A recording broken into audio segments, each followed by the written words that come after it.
Good morning. My name is Sarmite Bабане. I represent Latvian Agricultural Organization Cooperation Council. And I would like to tell you about the milk sector in Latvia. As well, I start with a short information about our country.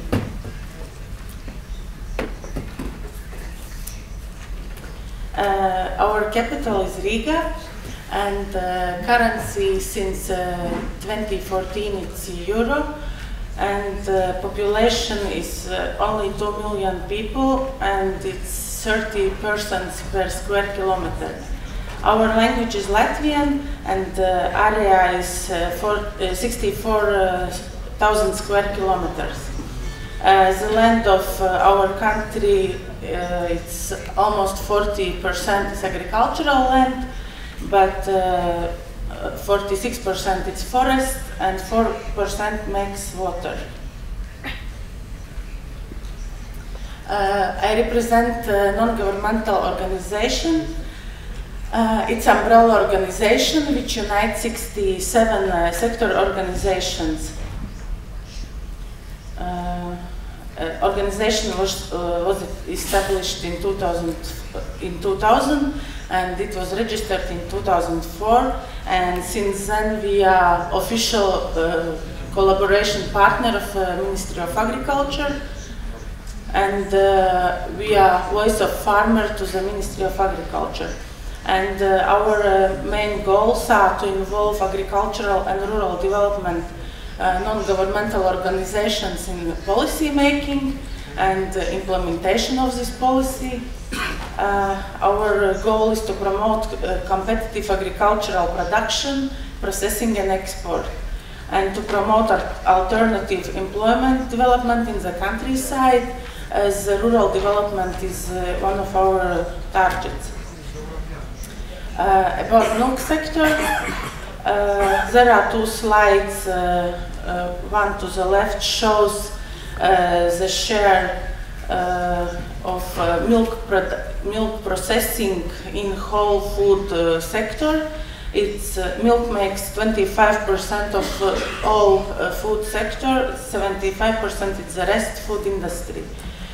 But when we speak about agriculture, milk sector is 22%, 36% is crop production, and 42% is the rest of production. You can see the share in figure. It's grain, rapeseed. It's the most popular crops which are grown in Latvia. About cattle, it has changed very diverse, and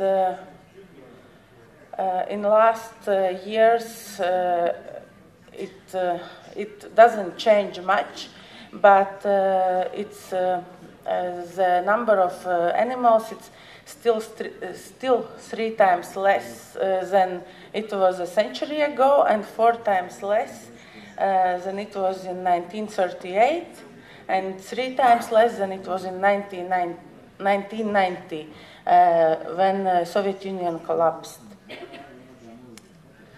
A number of dairy cows, as I told, it hasn't changed much in last years. It's about 168,000 cows in Latvia. It's very interesting, the herd structure and how it's changed during the years. We have a very big amount of farms with a small number of cows, and 92,000 animals are in farms which have less than 50 animals per farm. So you can see 2 lines on the top. It's farms which have more than 50 animals. Here is one slide about all 3 Baltic states, and it's very interesting because in Latvia and Lithuania the situation is quite similar about the structure of herd, but in Estonia it's different. I think it's also because of policy making and policy decisions. We have quite small herds, but in Estonia 70% of herds there are more than 200 cows.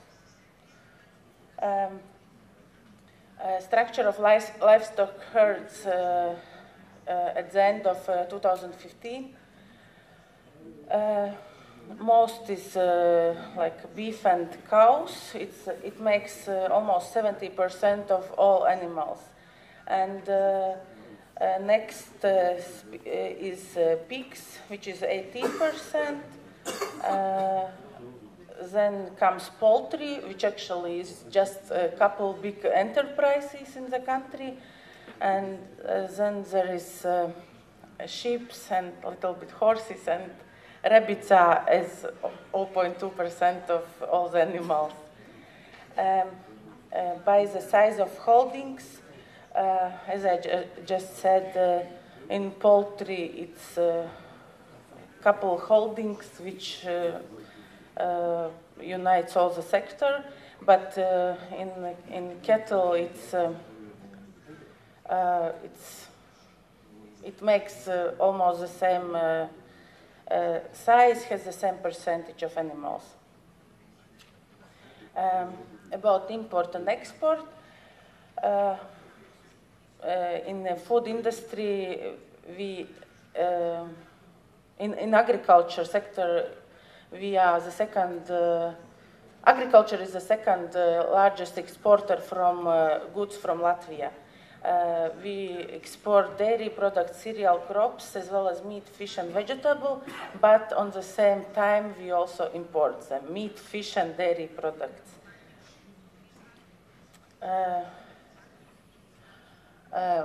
We are not proud of it, but 65% of exports is industrial raw materials, which is with small added value.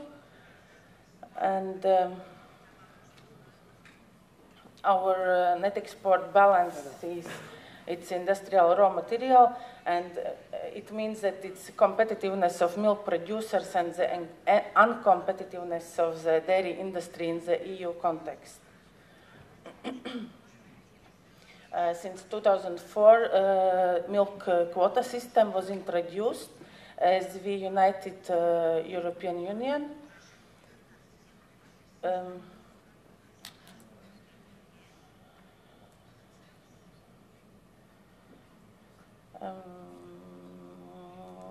And it means that it was a concrete amount of milk we could produce. Since 2 years ago, milk quota system was ended, and which made producers to be afraid what will happen with the price.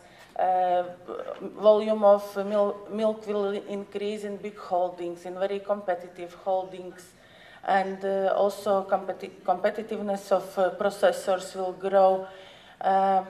Yes, it's true, but also all milk producers had to think how to make their production more competitive, how it can be more cost effective.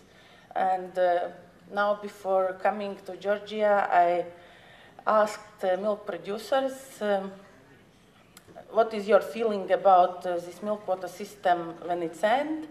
Said it doesn't change much if you think about your cost effectivity, efficiency. About prices, in all the livestock products is changing by years, and till 2014 prices were growing, and since 2014 prices decreased.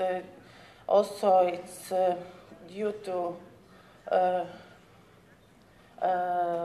Russian embargo.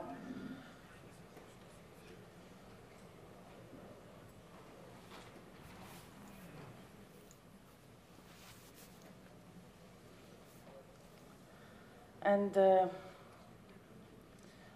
If we talk about all production and in prices, then the biggest share is cereals, and the second biggest production is in the milk sector, and then there comes rapeseed and fodder crops.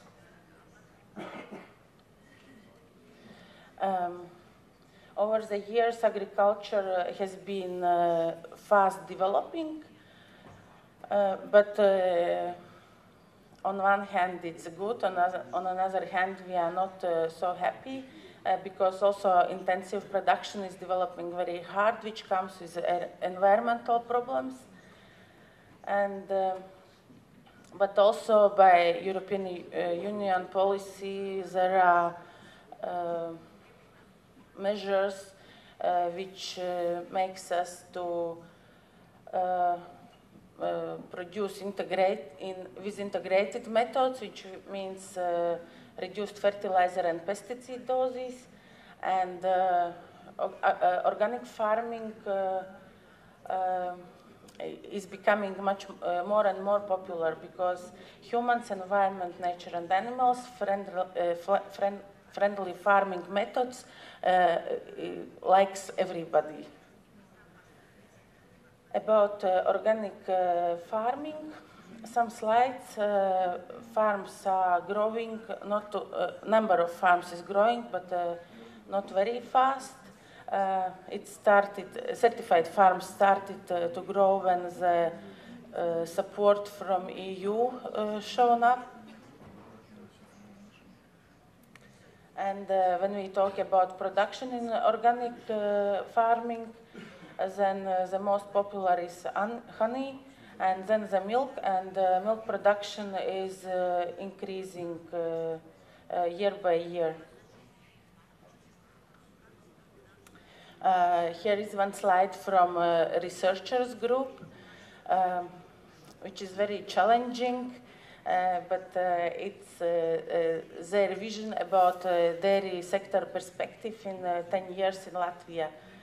That milk production could be 1.5 million tons, yield would be 9 tons per cow per year, and the number of cows would stay as it is now, like 165,000 cows, but the number of farms would be only 1,650, which means that the average size of farm would be 100 cows.